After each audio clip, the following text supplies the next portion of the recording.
When I get up in the morning, I'm exhausted.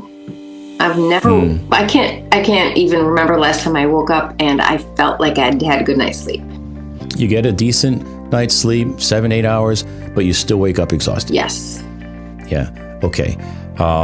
That's something that this should be addressed. That's like a warning sign, right? That's your body saying, hey, there's something going on here. If you're waking up exhausted after a full night's sleep, you probably have some mitochondrial issues going on. So our mitochondria are the power plants in our cells. That's where the energy is actually made. And if you're not being restored by your rest, there's probably some mitochondrial weakness going on. So there's various ways to strengthen that, but nutrition is foundational for sure. Hey, Dave Sandstrom here. I'm starting something new and I need your help. I'm going to be doing lifestyle audit episodes. Would you like to be on the show with me? You tell me what your pain point is and I'll offer my advice. There's no charge. You'll be helping me create some great content for the show. When you're done listening to this episode, go to christianhealthylifestyle.com/audit, answer a few questions, and you'll be good to go. I look forward to hearing from you. Welcome to the Christian Healthy Lifestyle Podcast, where I help Christians over 40 age gracefully, live abundantly, and be thoroughly equipped for every good work. I'm your host, David Sandstrom, and this episode is the first of what I hope to be is a regular thing. I have a listener of the show, a loyal listener, on, and we're doing a health coaching session. And we talk about digestion, and we focus in on how to get a better night's sleep. So I hope you enjoyed this style of episode. We'll do some more in the future. So let's jump right into my conversation with Ann Mulvena. Today we have on the show Ann Mulvena. Ann is a loyal listener of the show, and she's decided to be my guinea pig first health coaching session. So here she is. Ann, welcome to the show. Thank you so much. So happy to be here. Yeah, I'm happy to speak with you. You know, this is going to be exciting. I really have been looking forward, thinking about doing this for a while, and you were the first one to sign up and take me up on my offer. I'm doing this, and I'm grateful that you're here. Thank you. So what health challenge would you like to address today? Well, I was diagnosed with MS about 22 years ago. I'm doing wonderful. My doctor said I was his best patient, benign. Taking injections for 20 plus years, just decided to go off them about a year and a half ago. With a kicker now of Hashimoto's, which I was just diagnosed with. So I'm wondering why I'm so, inflamed, or why autoimmune decides to like me. Yeah. Okay. Well, there's a lot there. There's a lot to talk about. So we'll probably want to dial in on diet a little bit. I know you've been listening to the show on episodes 137, 138. I go into some of the things that I think that everyone should take into consideration when it comes to what we should eat, what we should be avoiding, those kinds of things. So I know that you're familiar with some of that. If the listeners are listening and they want to get more up to speed on that, listen to episodes 137, 138. But, when it comes to autoimmune, there's a lot of theories out there, and no one really knows why our immune system starts to attack itself. But there's some good theories that I think are pretty much in alignment with Scripture, and I think that we can press into this a little bit. And one is, our bodies have to take the food that we eat and turn it into us. And the gut lining is very, very thin, and it's designed to have things pass through. So when we're inflamed, those openings in the gut lining start to open up and expand. And because of that, some food that's not thoroughly digested starts making it into the bloodstream. And when that happens, the body starts to say, "Oh, we have an invader." And instead of the body identifying it as a nutrient, it says we have an invader, that we have to go after it. And then some of those that attacking, that the immune system goes after these things, it can start to get a little, the water gets muddied a little bit, and it starts going after our own cells. So that's one of the theories, which I think is really good. Another one, I know that you're a follower of Jesus Christ, and this is, I think, where it's worth mentioning when it comes to autoimmune, and that is, we want to talk about, I'm a holistic guy, and we should think about our self-talk and our self-image, because a lot of the times we'll be saying things to ourselves that they'll in a narrator in our own heads. We'll be saying things to ourselves that we would never say to another person. Right. right? Like, I'm so stupid, or, I'm always messing things up, or you name it, fill in the blank. There's a lot of reasons why, ways we basically berate ourselves. So you might want to get with a counselor on this, but if we are constantly berating ourselves and saying things in our own mind that we don't like about ourselves, because of the spirit mind-body connection, what's the body supposed to do with that? Right? If we have any level of self-loathing going on, how's the body going to process that? Right? So I know that you know this, but I'm gonna repeat this. We are a spirit, we have a mind, and we live in a body. And our spirit is designed to be connected to Father God and the Holy Spirit. And when it is, our spirit will be animated in a healthy way. And then a healthy spirit will animate our minds in a healthy way. And a healthy mind will animate the brain in healthy ways, and the brain runs the body. So it's all interconnected, right? So it's worth exploring. If we do have a faith in Jesus Christ, which I know you do, thinking about what's going on there. How do I really talk to myself? Because the body has to process all that, through the mind-body connection. So anyway, let's talk about inflammation in the gut for a little bit. Do you have any digestive issues like gas, bloating, or anything like that after meals? I wouldn't say after meals. I do feel bloated, recently more so within the last several months. I think that may have to do with the second diagnosis. Constipation a lot, though, too. Okay. One of the things you might want to consider right away, just for some symptom relief, is start on some digestive enzymes.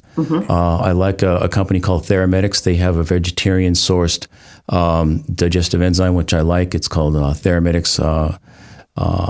Digest Complete, I think they call it. Anyway, I can give you the links to that in the show notes. So that's one way to kind of help your body digest food a little bit. Another thing you might want to consider is a test called MRT. And it's called mediator release technique. And I can put a link in the show notes to that as well. I'm going to put notes here on things that I want to put in the show notes. But anyway, mediator release technique is a way that you send your blood into a lab, and they split the plasma, and they just look at the plasma, the clear part of the blood. And they introduce all these different foods, like maybe 100 or 150 different foods. And they look for inflammatory responses. And it's the best food sensitivity test that there is. Most labs will just look at, blood work in a way that it's like a superficial way. They look to see how your immune response is going and in what direction it's going with just sending a regular blood sample in. But mediator release is much more sophisticated, and it'll identify the foods that your body is struggling with. And it gives a really nice report, and it says, these are the worst foods, these are the so-so foods, and these are the foods that you have no trouble with. It's really good. It's a little on the expensive side, but that's something to consider. Now, if someone's really struggling with their health, I see a lot of food sensitivities on an MRT report. They're just a long list. And it's really, some people will look at that and get a little overwhelmed. They'll say, well, how am I going to eliminate all that? What am I going to live on? But it'll only be temporary when you eliminate those foods while your body heals and while the gut starts to reset. And it's I find it to be very, very useful. So that's something to consider as well. Now, I know that you've listened to the plant toxin episode, but I know we've been told for many years that eat more vegetables. Your mom said eat your vegetables. She was right. But the truth of the matter is there's a lot fewer food sensitivities, and I can say this from experience, to animal flesh than there are vegetables. And it's because of those plant defense chemicals. That's the way plants defend themselves in the wild, is they have chemicals or poisons that discourage animals from eating them, and that includes us. So that's something to consider as well. As far as Hashimoto's goes, I have a good friend. His name is Tom Rafano, and he runs the natural medicine clinic down in Palm Beach Gardens, Florida. And he kind of specializes in Hashimoto's. He's really an authority on this subject. And he has a book called The Free Diet. And what he does is he puts people on an elimination diet He runs some lab work. He's a functional practitioner, and he puts people on a pretty extreme elimination diet, and then he starts working foods back in. When you eliminate the troublesome foods, and that's why I suggest MRT, because it's a rapid way of doing it. When you reduce those troublesome foods, the inflammation in the body starts to calm down.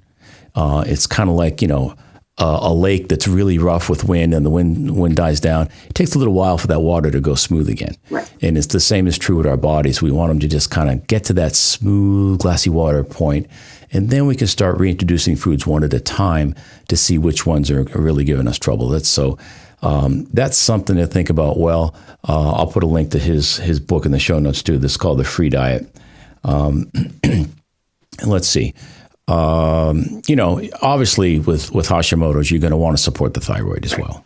I'm assuming you're with a practitioner. You must have had a practitioner give you that diagnosis, right? I my regular general doctor that I hardly ever go to, she did give me the diagnosis, and I'm still waiting on my 6-month out appointment with the endocrinologist. So yeah, endocrinologists are busy these days. They really are. I guess it's because a lot of people dealing with type 2 diabetes and hormonal issues with menopause. There's a lot of things going on. People need that help. But this is Christian healthy lifestyle, and if we can make some lifestyle changes that are going to support absolutely the medical establishment, we want to do that. Yeah. So, do you have any questions? I said a lot already. Do you have any questions for me? Let me see. I do not have any questions yet. I totally agree with everything that you're saying. And diet's that's a tough one. I try really hard. I do try. But I think the MRT, that sounds like it might get to the bottom, at least help me. I think I'm eliminating things, but I don't know. Yeah, no, it's a really good test. I'd recommend a few. If I was dealing with this, I would absolutely do it. Okay. It's a good thing to do. Another thing test to consider, and you'll have to do this with a practitioner, and that is Doctor's Data is a lab that has really good stool samples. And their kit that's called the Comprehensive Stool Sample with Parasitology would be a test that I would recommend. You're going to poop in a bowl for 3 days, and you're going to send things off to the lab, and then they're going to give you a boatload of information about what's going on in the gut. You'll know what your inflammatory markers are. You'll know if you have any yeast overgrowth. You'll know if you have parasites. You'll know if you have other pro-inflammatory markers going on. It's a very good test. Okay. It's not pleasant. Nobody likes pooping in a bowl for 3 days. It's not fun. But the information you gain is pretty good. It's really something worthwhile. And with autoimmune, I would suggest doing that as well. Okay. And then here's something else to consider too. Our bodies, our metabolism is how our bodies take up nutrients, how they make energy with that nutrients, and what it does with that energy. And although we're all similar, we're unique, right? So we have to consider that we might even be eating a food that's considered a healthy food, and our body's not even sensitive to, not having any kind of a reaction to, but it might not be the food our body wants. Yeah. And that's what I refer to as metabolic individuality. Yeah. And I don't say this on the show much, and I think I might have mentioned it in the book, but I'm a certified metabolic typing advisor. And basically what the idea behind metabolic typing is this: some people do better on a high protein, high fat diet, and other people do better on a low protein, low fat diet, high carbohydrate. Now, when I say high carb, I'm not talking about drinking, 5 Cokes a day. Right. That's not on there. It's not on the approved food list, right? But there's a continuum, and there's people that like, Eskimos. Well, from Greenland, they'll do well on a very high fat, high protein diet with very minimal carbohydrate. But people from the tropics tend to be the other way around. If their ancestry is from, somewhere in the equatorial region like Costa Rica or something like that, those people will tend to do better on a lower fat, higher carbohydrate diet. And then there's the middle of the road. We call them mixed or balanced. So you have to kind of mix things up a little bit more. So there's a pretty sophisticated test you'd have to get with a practitioner and do it online. And I'm not doing private coaching at the moment, but there's a simple way you can kind of get a handle on this. And that is on one day for breakfast. Do you eat breakfast? Sometimes. Yeah. Okay. So you generally eat 2 or 3 meals a day? Usually 2, sometimes 3. Okay. All right. Your first meal of the day, doesn't matter what time it is, have a tall glass of orange juice and nothing else. And then record your symptoms an hour later. And you want to look at your energy, your mood, your sense of satiety. Do you feel hungry later? And your overall sense of well-being. And if that food was good for you, all of those should be uplifted. Right. And then the next day, eat a sirloin steak and nothing else for that meal. And then again, note how you felt before you ate, and then notice those symptoms after you ate, about an hour after you ate. And if you're like most people, you're going to see a pretty dramatic difference between those 2 meals. My father-in-law, my wife's dad, he does great on a tall glass of orange juice. He can drink a glass of orange juice, and that'll sustain him for hours. Wow. He'll drink that around 9 or 10 in the morning. He doesn't eat again until 3 in the afternoon, and he's great. If I did that, I would crash and burn an hour later. I can't do that. I need a Scandinavian background. I need some more fat and protein in my meals. So by doing that extreme test, you'll get a feel for where you're at. Some people might say, "Well, I felt the same either way." Well, then they're a mixed type. They're in that middle of the road type, right? They can combine and eat a lot of different foods. But if you did way better on the steak, then you're gonna want to restrict carbohydrate more. Yeah. And we're talking about healthy foods here, right? We're talking about already. I'm assuming you're already searching out organic or no non-GMO foods. I'm assuming that you're limiting your carbohydrate. You're not putting those toxic creamers in your coffee and those kinds of things. I'm assuming you're there already, right? Because I know you've done some work already on this. Assuming you've cleaned up your diet some and you're eating organic and you're doing well, now it's time to fine tune it a little bit more. Any questions on that? No, not so far. You've been real thorough. Thank you. Yeah. Okay. All right. Great. Yeah. I might be able to put this together before this episode goes live, but I'm working on putting together a questionnaire that's going to have, it's a PDF, and it's going to have, maybe 30, 40 questions on it. And you're going to be able to actually assess your metabolic type and see where you're at on that continuum. Are you a carb type? Are you a protein type? Or are you a balanced or somewhere in the middle? So it's very useful information. I've never met anyone that doesn't benefit from that knowledge. Interesting. Good.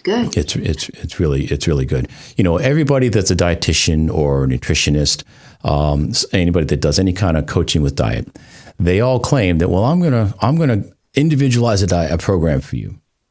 But unless they're addressing that continuum on, how well your body does on those different foods, it's just kind of a shot in the dark.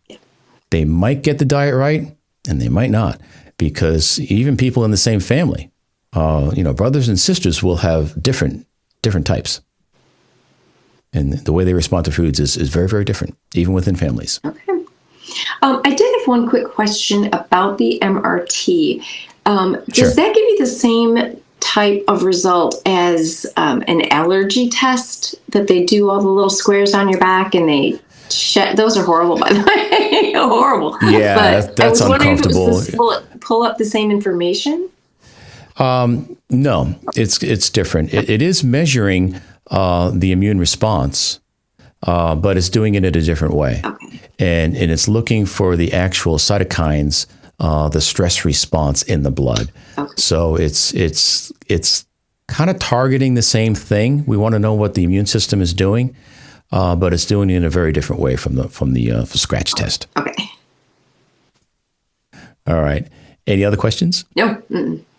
Okay. This is something worth talking about too. How's your sleep? Awful. Yeah? Define awful. Well, I wake up, I don't have any trouble normally falling asleep. I wake up, I feel like several times at night to roll over, and I don't usually stay awake, but when I get up in the morning, I'm exhausted. I've never, I can't even remember last time I woke up and I felt like I'd had a good night's sleep. So I say terrible. I don't know what's actually going on, but I'm always exhausted, and I wake up and I just kind of trudge into the kitchen. All right. So you might toss and turn a little bit, but eventually you'll get to sleep, and you'll get, something like 7 hours. I'm guessing. Yeah. You get a decent night's sleep, 7, 8 hours, but you still wake up exhausted. Yes. Yeah. Okay. That's something that this should be addressed. That's like a warning sign, right? That's your body saying, "Hey, there's something going on here," and our bodies are constantly communicating to us. And the metabolic typing system is we're starting to tune into what our body's telling us. So your body is telling you that there's something going on, and I would suggest that if you're waking up exhausted after a full night's sleep, that you probably have some mitochondrial issues going on. So our mitochondria are the power plants in our cells. That's where the energy is actually made. And if you're not being restored by your rest, there's probably some mitochondrial weakness going on. So there's various ways to strengthen that, but nutrition is foundational for sure. And getting off those sensitive foods with the MRT test will help a lot. But what you need to do is start stressing your body in a gentle way. Okay. Right? We call it a hermetic stress. Exercise should be a hermetic stress. It's a beneficial form of stress. And when we do, the mitochondrial function is restored. And we actually make new mitochondria, and they start functioning better. And they kind of shift gears from being in a defense mode into an energy production mode. And that's what you need to focus on in order to recover your energy if it's that bad. This has probably this didn't happen overnight. This has probably been creeping up on you for years. And it's not going to be fixed overnight either. Right. One of the ways I do that personally is I have a sauna, and I like to spend about 15 minutes about 4 times a week in the sauna. And then when I get out of my sauna, I jump in the cold plunge. I have a cold plunge at the house here. It's called Mod Plunge. And it basically looks like a giant Yeti cooler. And it has a refrigerator. It cools everything down to the temperature you want it. So I start out with some exercise. Then I jump in the sauna, and then I go into the cold plunge, and I feel terrific afterwards. It's a form of stress. When you're in the hot environment, that's stressful. The cold environment is also stressful. Your body has to adapt to that. But you start out gentle, and you do it in a gentle way. Now, if you don't have the resources to buy a sauna and a cold plunge, I get it. You can start doing that by going in the shower and taking as warm a shower as you can stand, and then quickly go to the coldest shower you can stand. And that will mimic the same idea. And what it does is it actually mimics exercise in the body. It stimulates the nervous system through the vagus nerve, and it's a poor man's way of doing the sauna cold plunge therapy. Gotcha. Also, exercise. Exercise is extremely beneficial for that. But not heavy exercise. You can easily overdo it. If you're waking up exhausted, I'm guessing the long cardio sessions in the gym are not good for you. Am I right? Yes, you're absolutely right. Well, I don't have the energy to do them, so. Right.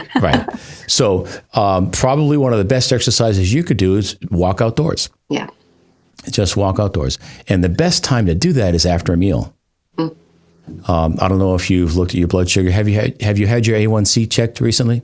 Yes. That would be in routine blood work, correct? Yes, that'd be in a CBC. Okay, yeah, and it was generally fine. Speaking. Yeah. When I had it done, right, it was in the normal limits. Yeah. Okay, very good. All right. Well, by exercising after a meal, you help drive that glucose into the cells where it belongs. So it's still a good habit anyway, but especially if you're dealing with blood sugar issues. So yeah, a light walk, and if you can tolerate it, a brisk walk, even 5 minutes is useful. Okay. Especially outdoors. Another thing here's a couple more tips on getting a better night's sleep, getting more restful sleep, and that is get some sunlight on your face in the morning. When the sun is first coming up over the horizon and it's orange, face the sun, close your eyes, and see if you can get 3, 4, 5 minutes of sunlight on your face. Because of the pineal gland, which is right here in between the eyebrows, actually helps to regulate our melatonin production. And it gets things in sync with our circadian rhythm by getting sunlight, stimulated by sunlight in the morning. So that's a useful thing to do. Another thing that you might want to consider, and I'm gonna put a link in the show notes on this, is the blue-green blocker glasses. Now, most people have heard of the blue blocker glasses, but the best way to filter out light that's stimulating you at an energetic level in the evening is the blue and green blocker glasses. I wouldn't drive with these on. You limit light quite a bit. All you see is red light, and think about it. The way God designed us, we're not designed to live in an environment with artificial light. It's supposed to, when the sun goes down, it's supposed to get dark. And if we do have light, it's either moonlight or a flame. And a flame on a candle or some type of a lamp has orange or red light. So with these glasses, you're going to see everything as orange and red, varying shades of that. And that helps prepare your body for sleep. You're telling your body, okay, it's evening and we're going to be going to bed soon. And I have a pair of those. I like to wear those 30 to 60 minutes before I go to bed. And I found, believe it or not, even watching television, they're very effective. And I fall asleep faster and I get more restful sleep. I will definitely try those. Yeah. I forget the name of the one I have, but I'll put a link in the show notes to it. You can pick them up on Amazon. They cost about $60, $65, something like that. So this is something that's affordable. And I'd be surprised if you don't see an improvement in your restfulness. Excellent. Thank you. The restorative sleep that you get. You get more deep sleep that way. Perfect. All right. And is there anything else you want to talk about? I can't think of anything. I don't want to take up too much more of your time, but I truly, truly appreciate the opportunity to be on today and to speak with you in person. Yeah, well, thank you for being a listener. I really appreciate it. I always enjoy connecting with people that are listening to the show or fans of the show. It's encouraging to me to know that someone's getting something out of what I'm doing here. Absolutely. Thank you so much. So if anybody wants to be on the show here, or you can do the same thing Ann just did with me, go to christianhealthylifestyle.com/audit, and you'll be taken to my calendar scheduler. You pick a date and time that works for you and answer a few questions. We'll be good to go. And thanks again for being here. I appreciate you. Thank you so much. All right. So long. Bye.